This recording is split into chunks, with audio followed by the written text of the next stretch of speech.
Ever feel like you're drowning in to-dos? Like you've got this incredible smartphone, a mini computer in your pocket, but instead of helping it, just makes things more chaotic. I know that feeling. Yeah, so that's exactly what we're digging into today, this whole idea of turning your phone and all your tech, really, from a distraction into a productivity machine.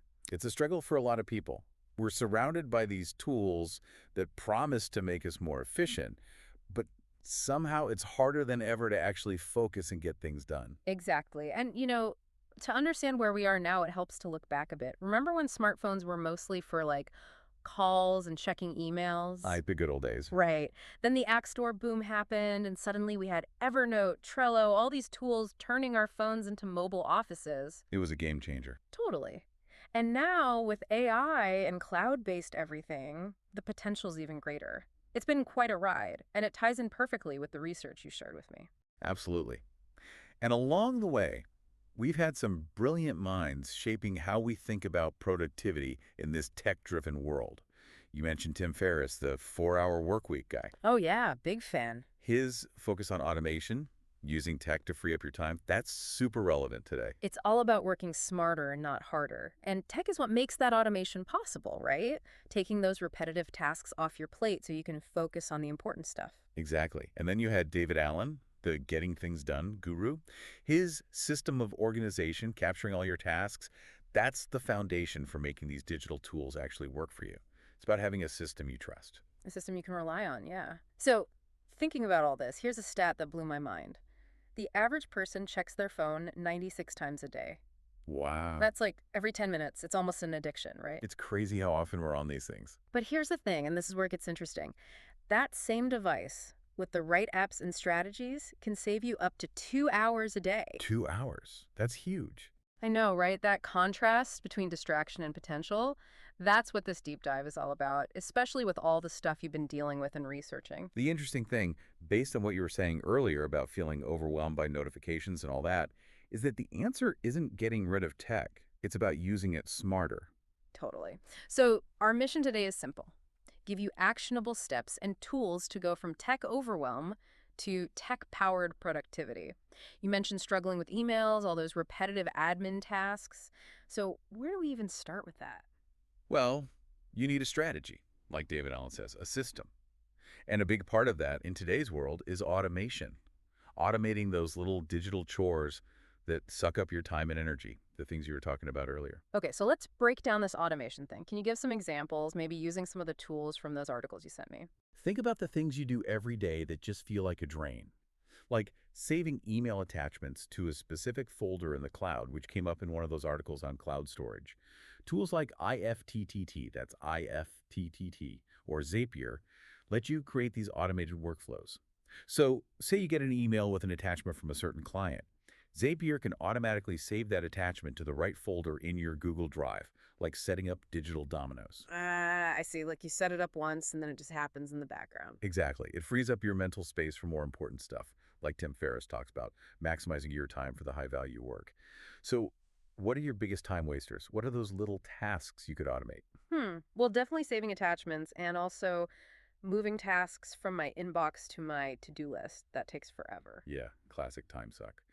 A lot of these automation tools integrate with apps like Trello, which you use. So an email that needs action can automatically create a card on your Trello board, saving you that manual step.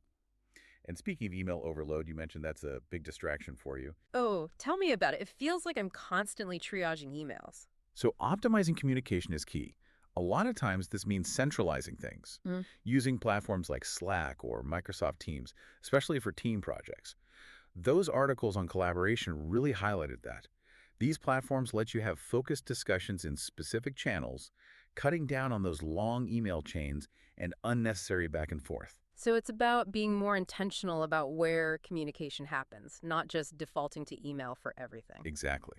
Creating more efficient hubs for communication. How does your team communicate now? Could something like Slack, with separate channels for different projects, streamline things and cut down on email overload? You mentioned that was a pain point. Definitely worth exploring. Okay, so we've got automation, optimizing communication. What's another strategic way to use tech for productivity, thinking about that research you shared on the latest tech trends? AI is becoming huge. Yeah. Those articles on emerging tech were pretty clear about that. We've now got all these AI-powered tools for boosting productivity. Take Grammarly, for example. It uses AI to help you write better, catching mistakes and suggesting better wording, saving you tons of time on editing. You're constantly writing emails and documents, right? Yeah, Grammarly's on my radar. It's like having an editor built in. Exactly. And then there's Otter.ai, which transcribes meetings and voice notes. Mm-hmm. You mentioned being in a lot of meetings, so imagine having Otter.ai capture all the key points for you. You can focus on the discussion instead of scrambling to take notes. These AI tools can really take those time-consuming, low-value tasks off your plate, freeing you up for the strategic stuff. Meeting notes are a killer. Anything that helps with that is a game changer. So automating, optimizing communication using AI. What about keeping all our digital files organized? That can be a struggle too. You mentioned feeling overwhelmed with information scattered everywhere. Cloud-based organization is the answer. Services like Google Drive or Dropbox, which were all over those articles about workflow, let you store and access your stuff from anywhere. This seamless access, especially if you're working across multiple devices or with other people, it just makes things flow smoother. It's like having your whole digital workspace available wherever you go. No more digging through folders or emailing files back and forth. Exactly. A central, accessible hub for everything, making it way easier to find what you need when you need it. And finally, in this strategic approach, we got to talk about focus. In today's hyper-connected world, distractions are everywhere. You're telling me. My phone's constantly buzzing, pulling me away from whatever I'm trying to do. Exactly. That's where focus tools come in. Apps like Forest, for example, use a gamified approach. You plant a virtual tree when you need to focus, and if you use your phone, the tree dies. If a visual reminder to stay on task, tying into those behavioral psychology principles from the articles on productivity habits you sent. And then there's Focus at Will, which plays music designed to help you concentrate and block out distractions. That whole idea of attention spans came up in some of the research. I've heard good things about those apps. It's like instead of just resisting distractions, you're actively creating an environment that supports focus. Exactly, being proactive about managing your attention in this digital world. Now, beyond these strategic things, there are also some more uh, outside-the-box tips for boosting productivity. Some of them build on those ideas about intentional tech use from your research. Okay, I like where this is going. What kind of outside-the-box stuff are we talking about? One powerful concept is digital minimalism. It's about intentionally stripping down your devices to only the essential apps and services. Think about all those apps on your phone you barely use, but they're still sending you notifications, vying for your attention.